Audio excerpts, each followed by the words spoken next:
Hola, en este video estaremos haciendo la presentación de las unidades. Mi nombre es Eve Cejudo Álvarez, soy estudiante de la licenciatura en Psicología y estaremos viendo lo que son nuestras unidades 1, 2 y 3, como vimos en el video anterior de una pequeña introducción. Bueno, pasando a los contenidos programáticos, al temario de la unidad de aprendizaje número 1, veremos la perspectiva histórica de las teorías de desarrollo. En esto, pues veremos brevemente algunos autores y su año y después pasaremos a describir correctamente qué teorías y métodos de investigación en psicología del desarrollo existen. Después, en el número 3, veremos la herencia y algunos conceptos ligados a esta, como las leyes de Mendel. El punto número 4, veremos el concepto de heredabilidad de conductas y rasgos complejos. Y pasando al punto número 5, veremos genética y las anomalías cromosómicas, para finalizar el tema con medio ambiente. Bueno, comencemos con el primer tema, que es la perspectiva histórica de las teorías del desarrollo. En esta intervienen factores psicológicos, biológicos, socioculturales y del ciclo vital que determinan el desarrollo humano, y las aproximaciones teóricas intentan explicar cómo se da este desarrollo y la importancia que tiene en la vida de los individuos. Como podemos ver, tenemos a personajes importantes como Ray, Saracen, Vygotsky, Crane, Kyle, Kohn, Collin, entre más. Pero veamos más a detalle estas teorías del desarrollo. En el enfoque psicodinámico, tenemos la teoría del desarrollo psicosexual de Freud, la cual se basa en los factores puramente biológicos y también nos dice la importancia de seguir los instintos, que estos son más bien las motivaciones y conductas naturales y espontáneas. Según Freud, el hombre nace con varios grupos de instintos, como la autopercepción, la un ejemplo de esto podría ser la respiración e ingestión de los alimentos, entre otros, la satisfacción sexual y la agresión. Sostiene asimismo con esto que el ser humano es egoísta, porque porque sostiene que a lo largo de la vida, ésta solo tiene el objetivo de cumplir la importancia de los instintos, y que con los años cambian los tipos particulares de satisfacción y tenemos que encontrar la manera de buscarla. Lo que nos lleva ahora a un contraste con la teoría del desarrollo psicosexual de Erickson, que nos nombra las 8 etapas sobre el desarrollo humano, que va del nacimiento de un año, y en este se desarrolla la confianza básica frente a la desconfianza. En la etapa de 2 a 3 años, tenemos la autonomía frente a la vergüenza o duda. En la etapa de 4 a 5 años tenemos la iniciativa frente a sentimientos de culpabilidad. En la etapa de 6 a 11 años tenemos la inferioridad, ese miedo del regaño o de que nos hagan sentir inferiores. Después viene la etapa de 12 a 18 años, que es la identidad frente a confusión de papeles. Luego viene la etapa de joven adulto, que es la intimidad frente al aislamiento, y la edad mediana, que es la creatividad contra el estancamiento, y por último la vejez, que es la integridad frente a la desesperación. Erickson también nos decía que todo lo que crece tiene un plan preestablecido que determina el desarrollo de las partes y también consideraba la personalidad humana que se desarrolla en estas 8 etapas y nada más entre el nacimiento y la muerte. También nos dice que si superamos con éxito todas las etapas, nos desarrollaremos de una forma mentalmente sana. En el enfoque cognoscitivo tenemos el desarrollo cognoscitivo, en el cual se nos da la importancia de la maduración biológica, la perspectiva sociocultural y el pensamiento sujeto a la experiencia. Y de aquí nos vamos a lo que es el desarrollo moral, que es el sentido más maduro del pensamiento, una visión sistemática ecológica y sobre todo desarrollar este pensamiento. En el enfoque sociocultural tenemos la teoría del aprendizaje social,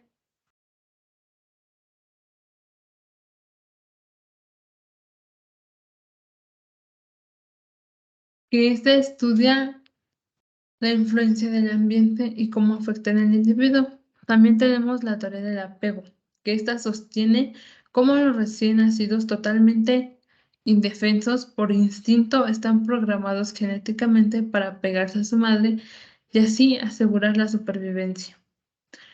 También tenemos el enfoque conductista, que nos va a manejar la teoría conductual, que éste estudia el mecanismo del proceso de aprendizaje, el cómo procesamos todas las influencias de este estudio del ambiente y cómo es que, por qué genéticamente tenemos, tendemos a pegarnos. Y la teoría del aprendizaje social de Bandura viene de la mano con el enfoque cognitivo, ya que también da la importancia de la maduración biológica y la perspectiva sociocultural. En el enfoque psicológico, ecológico sistemático, tenemos a la perspectiva del ciclo vital, que si recordamos eh, la diapositiva anterior, el ciclo vital es aquel que está compuesto por los factores biológicos, psicológicos y socioculturales del individuo. Esto está basado en la idea de que todos los cambios, crecimiento, desarrollo y envejecimiento, muestran el momento de su concepción. Meramente, como lo vemos, es todo aquello biológicamente, cómo nos desarrollamos, cómo crecemos y cómo morimos. También, no solo desde el punto de vista biológico, sino psicológico, cómo vamos creciendo, cómo adquirimos aquella maduración, entre otras cosas. Pasemos al siguiente tema, que es la herencia. La herencia es el proceso por el cual las características de los progenitores se transmiten a sus descendientes, ya sean características fisiológicas, un fenotipo, morfológicas o bioquímicas, que en este caso sería el genotipo de los seres vivos bajo diferentes medios de ambiente, porque recordemos que también hay cosas hereditarias que estarán sujetas al ambiente y lo veremos en la siguiente diapositiva.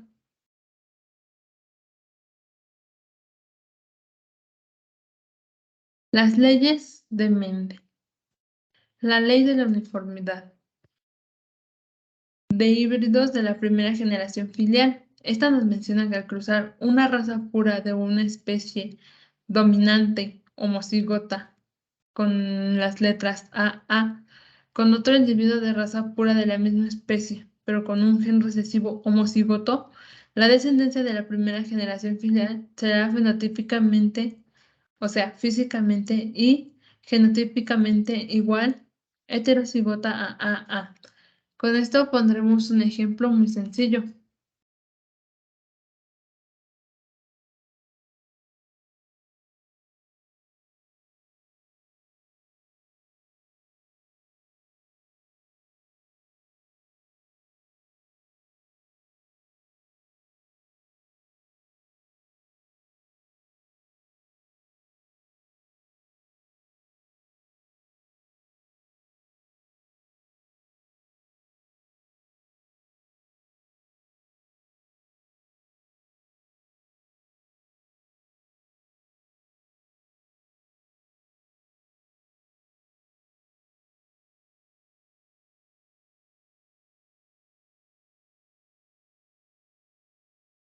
Para explicar mejor esta ley, tenemos el siguiente esquema.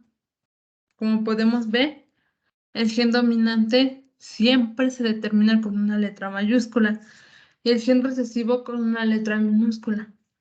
Por lo tanto, esta es la planta dominante homocigota con las letras A y la planta recesiva homocigota también con las letras AA minúscula. Al cruzarse estas dos razas puras, darán como resultado una planta heterocigota, es decir, sus características son diferentes. Sin embargo, al cruzarse, esta ley dice que se harán una característica diferente. Sin embargo, dominará el gen dominante sobre el resultado, pero dando una planta heterocigota en la primera generación filial, que sería AA. En la ley de la segregación, esta ley dicta que en la segunda generación filial, obtenida a partir del cruce de dos individuos de la primera generación filial, se recupera el fenotipo y el genotipo del individuo recesivo de la primera generación parental AA en uno es uno de cada cuatro descendientes. Es decir, si en esta misma se cruzan los descendientes esta y esta, este no será el resultado, sino una flor color rosa. Y hasta la segunda generación filial se puede volver a recuperar el genotipo. O sea, dos generaciones después se podrá volver a recuperar el genotipo. En la tercera ley, o de la recombinación de los caracteres, la transmisión independiente, al cruzar entre sí dos híbridos de caracteres hereditarios, se separan, puesto que son independientes y se combinan entre sí todas las formas posibles en la descendencia. Aquí ya habrá tanto mm, fenotipos homocigotos como fenotipos heterocigotos, de los cuales habrá una infinidad de especies y de combinaciones, ya sea dominantes o recesivas. Para esto nos podremos apoyar de nuestros cuadros de Punnett.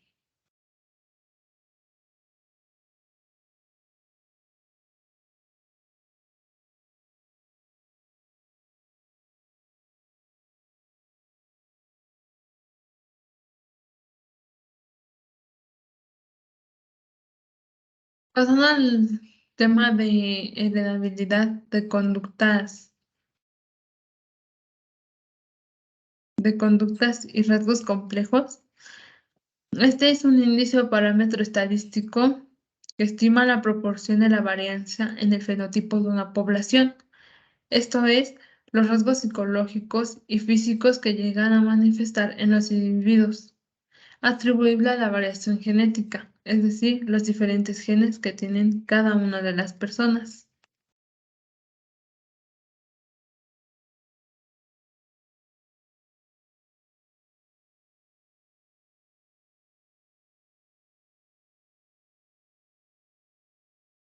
Aquí pasamos al tema de anormalidades cromosómicas. Se denomina anomalía cromosómica a la ausencia o formación incorrecta de una parte de un cromosoma. Las anomalías cromosómicas pueden provocar una gama de afecciones médicas. Aquí vemos un pequeño esquema que nos da la diferencia entre las monosomías y las trisomías.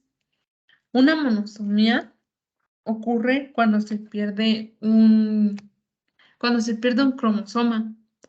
Los seres humanos tenemos 46 cromosomas, pero sin embargo, en estas monosomías, el ser humano tiene 45 cromosomas y se representa con una X, o como podemos ver, el síndrome de Turner, que solo afecta a las mujeres, es un cromosoma menos en su estructura y es codificado con un genotipo XO. Y es la única monosomía conocida hasta el momento. Esta no es una monosomía, sin embargo, es considerada una mutación genética y es el albinismo, ya que es la falta de pigmentación en la piel, ojos y provocada por la herencia autosomática. Otro ejemplo de mutación es la anemia falciforme, que se define como la alteración morfológica de los eritrocitos, los cuales hacen forma de media luna, se doblan en forma de media luna, perdiendo la forma original. En las trisomías se caracterizan por tener un cromosoma de más. Tenemos el síndrome de Klinefelter, que solo afecta a los varones, y tendrán 47 cromosomas y solo se representa en el genotipo XXY. Como vemos, hay una X de más. Estos hombres suelen ser altos, con deficiencia mental, desarrollan características femeninas porque tenemos un cromosoma X de más, como la presencia de glándulas mamarias. No poseen vello corporal y los testículos son poco desarrollados y no producen espermatozoides. Su altura es generalmente promedio de 1,80, son violentos y tienen inteligencia debajo de lo normal. El síndrome de Edwards se presenta tanto en niños como en niñas. También vemos un cromosoma de más, se representa con 47 cromosomas en el par 18 y vemos 3 cromosomas X en el caso de la mujer y en el caso del hombre sería 2X y Y. Las personas que tienen este síndrome presentan retraso en el desarrollo del organismo y mental. Tienen las orejas deformadas y sufren presión arterial alta, sin importar la edad. Y por último, la trisomía 21, la más conocida, que son también 47 cromosomas y 47 cromosomas en el par, originándose en el par 21, se presenta en niños y niñas y se presenta con el genotipo XXX en el par 21. Muchos de los casos presentan retraso mental, baja resistencia a enfermedades infecciosas y pueden tener malformaciones cardíacas. Su tono muscular es débil, sus manos son pequeñas y gruesas, la lengua es grande y gruesa, lo que provoca que la boca se quede abierta la mayor parte del tiempo. Sus ojos son rasgados, cara redonda y llena, y son de baja estatura y podemos ver también ojos tipo almendra en esta trisomía.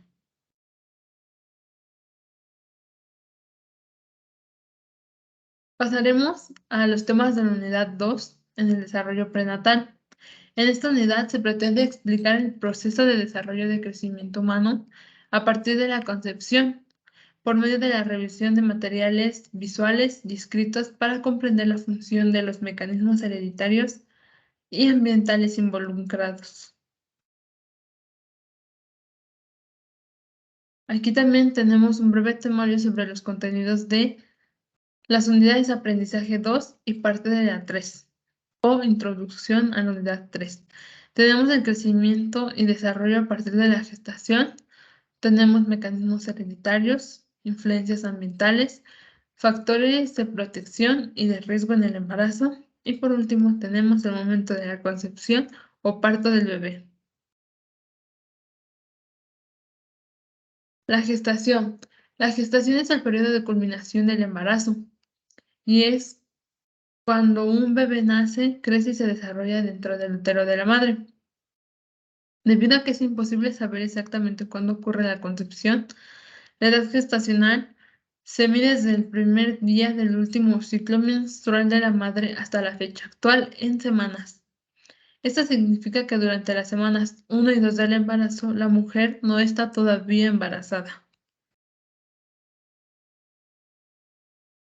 Comencemos a detalle con la descripción de las semanas de la concepción de la semana 1 a la 40.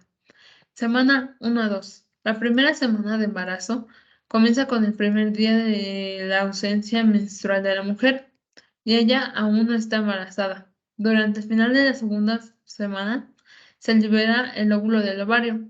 Aquí es cuando más probable concebir si usted tiene relaciones sexuales sin protección. En las semanas 3 y 4. En la semana 3, un solo espermatozoide y el óvulo de la madre se encuentran en la trompa de Falopio. Aquí es cuando el espermatozoide ya ha fecundado al óvulo y ocurre la concepción. El espermatozoide y el óvulo combinados se llaman cigotos. Después de un periodo de tiempo, esos cigotos se multiplican en 8 y después en 16 formando una mórula. El cigoto contiene toda la información genética, ADN, el ácido desoxirribonucleico, necesaria para convertirse en un bebé. La mitad del ADN proviene del óvulo de la madre y la otra mitad del espermatozoide del padre. En la semana 4, una vez que el blastocito llega al útero, se incrusta en la pared uterina. En este momento, el ciclo menstrual de la madre y el revestimiento del útero es grueso con sangre y está preparada para brindarle soporte al bebé. Es importante decir que cuando hay un sangrado después de haber tenido relaciones sexuales y saber que estabas en un periodo de fertilidad, si este sangrado presenta las características de poco sangrado de 1 a 2 días, muy escaso sangrado y con tonalidades café claro, café oscuro, es posible que no sea un sangrado de menstruación, sino un sangrado de implantación. El blastocito se adhiere firmemente a la pared del útero y recibe la nutrición de la sangre de la madre.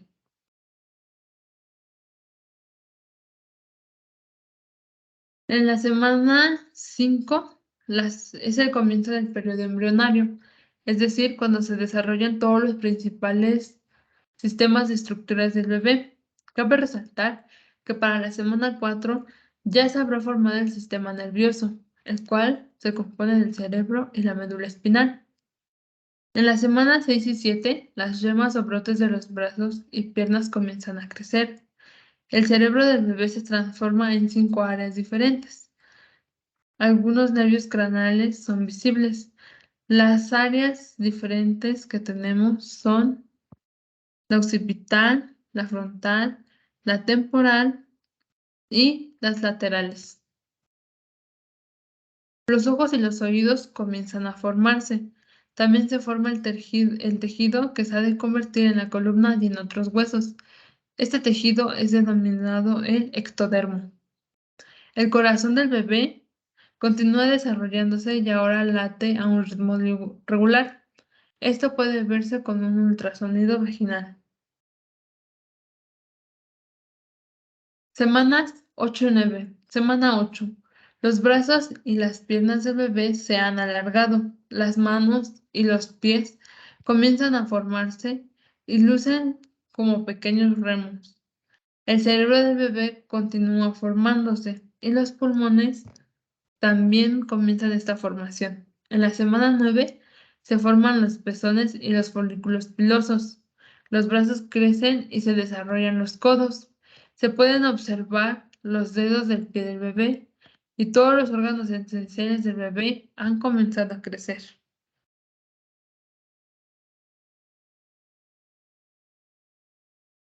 Semanas 11 a 14. Semana 10. Las orejas comienzan a tomar su forma. Las características faciales del bebé se vuelven más distintivas. O sea, podemos verlas ya más marcadas dentro de un ultrasonido. Los intestinos rotan. Al final de la 10ª semana de embarazo, su bebé ya no es embrión, ahora es un feto. Y la etapa de desarrollo hasta el nacimiento. Los primeros, los, prim- los primeros 2 meses al llegar al tercero, el bebé es llamado embrión. Del tercer mes en adelante es considerado un feto. De las semanas 11 a 14 aparecen los genitales. El hígado del bebé ya está produciendo glóbulos rojos y aparecen los brotes dentarios para los dientes del bebé. y ya podemos ver la cara del bebé bien formada. Semanas 15 a 18. Un pelo fino llamado lanudo se desarrolla en la cabeza del bebé. Los huesos y el tejido muscular se siguen desarrollando y los huesos se vuelven más duros. El bebé comienza a moverse y a estirarse. En las semanas 19 a 21, el bebé ya puede oír y la única voz que reconoce es la de la madre. El bebé es más activo y continúa moviéndose y flotando. La madre puede sentir una agitación en la parte inferior del abdomen. Esto se llama movimientos fetales, cuando la mamá puede sentir los primeros movimientos del bebé. Al final de esta etapa, el bebé ya puede tragar. Semana 22. En la semana 22 el latido del corazón del bebé puede escucharse ya con un estetoscopio. El lanudo ya cubre todo el cuerpo del bebé. El meconio, primera deposición del bebé, se forma el tracto intestinal y la madre puede sentir al bebé moverse. En las semanas 23 a 25, la médula ósea comienza a producir glóbulos. Como ya habíamos dicho, en las primeras 4 semanas, esta ya quedaba bien formada. Se desarrollan las vías respiratorias inferiores en los pulmones del bebé y su bebé comienza a almacenar grasa. En la semana 26 tenemos que las cejas y las pestañas ya están bien formadas. Todas las partes de los ojos del bebé están desarrolladas. El bebé puede sobresaltarse en respuesta a los ruidos fuertes, porque recordemos que en semanas anteriores el oído ya se había activado o ya podía oír. Las huellas de los pies y las huellas digitales se están formando. Se forman los sacos de aire en los pulmones del bebé, pero los pulmones aún no están listos para trabajar por fuera del útero. Semanas 27 a 30. El cerebro del bebé crece rápidamente. El sistema nervioso se desarrolla lo suficiente para controlar algunas funciones del cuerpo. Los párpados del bebé ya se pueden abrir y cerrar. El aparato respiratorio, aunque inmaduro, produce agente tensioactivo, esta sustancia que ayuda a los alvéolos a que se llenen de aire.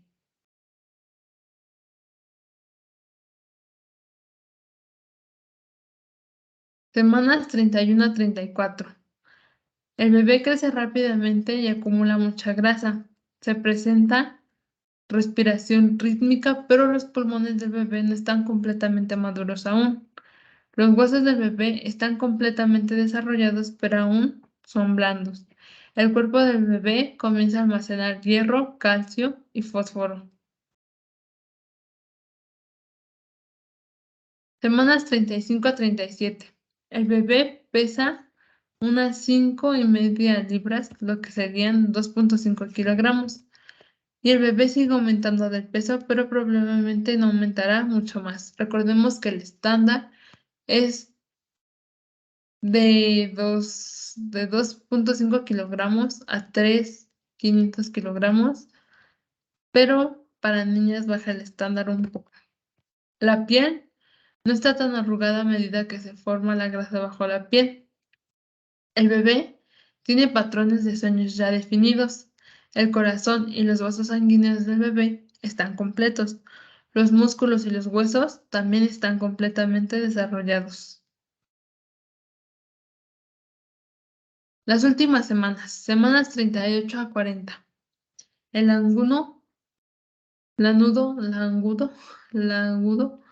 ha desaparecido, excepto en la parte superior de los brazos y los hombros. Las uñas pueden extenderse más allá de las puntas de los dedos. Se presentan pequeños brotes mamarios en ambos sexos. El cabello de la cabeza ahora es grueso y más denso. En su cuarta semana de embarazo, van 38 semanas desde la concepción y su bebé podría nacer en cualquier momento.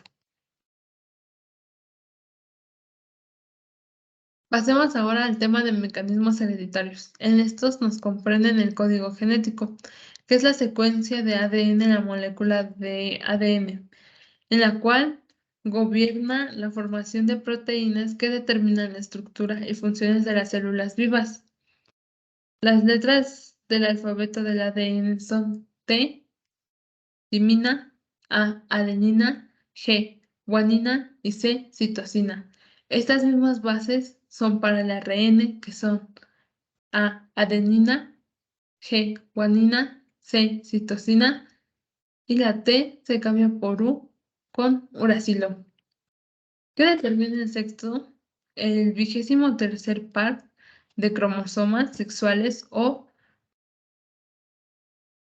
cromosomas sexuales, una parte del padre y otra de madre, o sea, XX o XY, que viene una de la madre y otra del padre. Son esos mecanismos quienes determinan el sexo del bebé. Los patrones de transmisión genética es cuando se crea la herencia dominante y recesiva propuesta por Mendel. Y aquí tenemos la epigénesis, que es la influencia medioambiental en la expresión genética.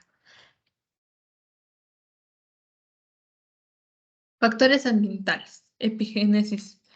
Como lo habíamos mencionado, es una influencia medioambiental en la expresión genética. Hasta hace poco la mayoría de científicos pensaba que los genes que heredan niños se presentaban firmemente durante el desarrollo fetal, aunque la experiencia podía modificar su efecto en la conducta. Y es como lo veíamos en las teorías anteriores. El desarrollo sociocultural también puede afectar al individuo.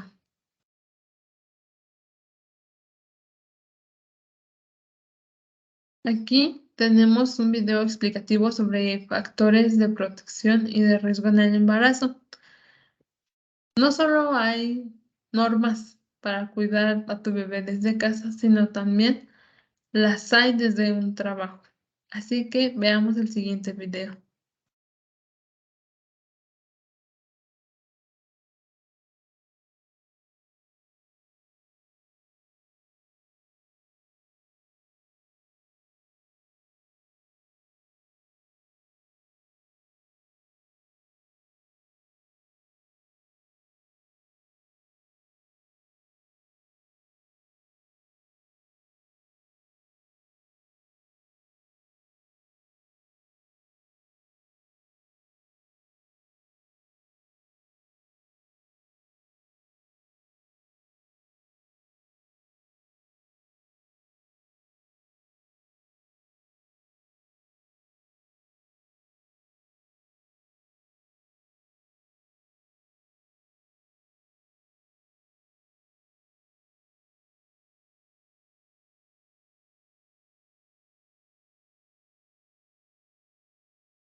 Este fue un pequeño video informativo. Como mencionaba, hay normas para poder no protegerte solo en casa, sino también en tu trabajo. Hay derechos, como vimos, y responsabilidades por parte de las empresas y personas contratistas, las cuales deben seguir cuando una persona está embarazada. Sin embargo, podemos ver otros casos de qué cosas pueden evitar hacer las personas embarazadas y cómo pueden cuidarse ante estos factores de riesgo o cuáles son algunos de estos factores de riesgo. Por ejemplo, trastornos del espectro alcohólico fetal. Los niños con este trastorno pueden tener las siguientes características o conductas. Características faciales anormales. Las presentaciones.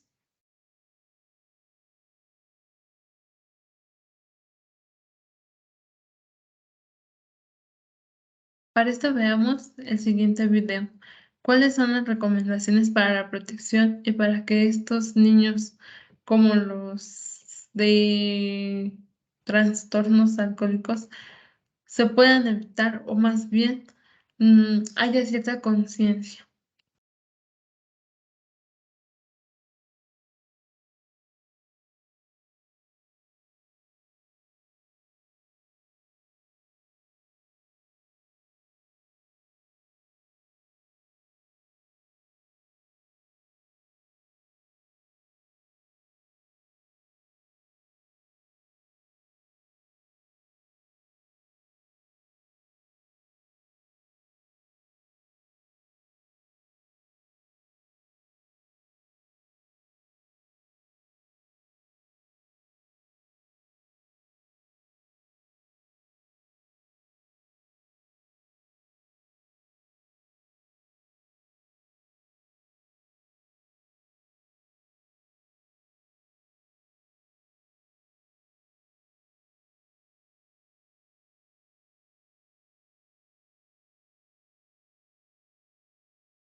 Como pudimos observar, estas son algunas de las medidas que pueden tomar las mujeres embarazadas para informarse y tener en cuenta estas recomendaciones para la protección de ellas y de su bebé.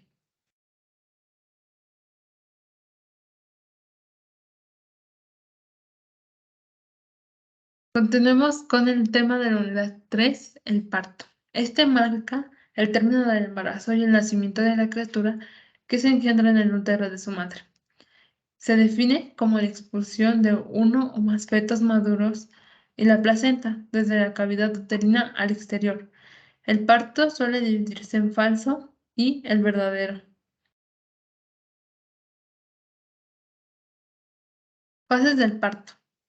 Es considerado inicio de parto cuando comienza la pérdida de líquido amniótico.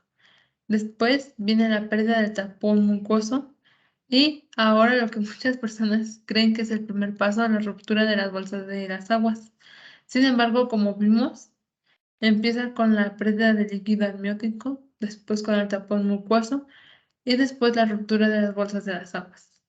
Cuando esto sucede, pasa la fase de dilatación, que en los primeros días llega a ser de 1 centímetro a 3 y depende del umbral del dolor de la mujer, si es que necesitará de ayuda para llegar a los 10 centímetros de dilatación o no, mediante la inyección en la espina dorsal, que es la que les ayuda.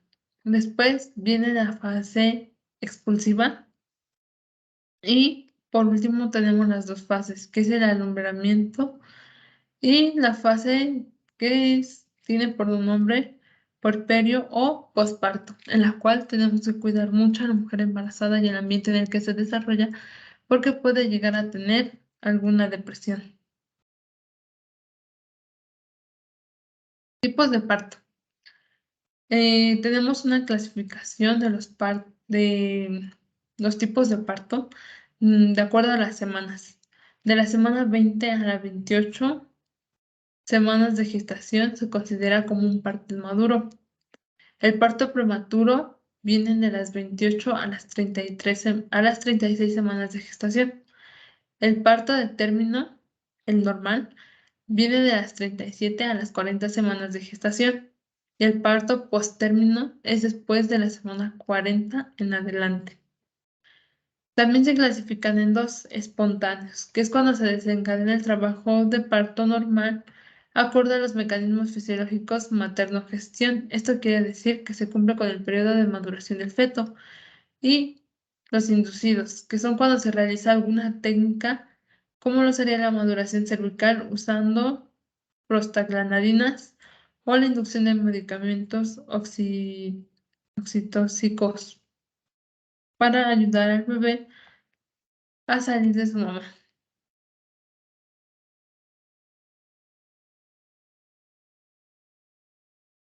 Esto sería todo de mi parte. Muchas gracias por su atención y por estar aquí con esta breve explicación de los temas de las unidades 1, 2 y 3 de este semestre 2022B.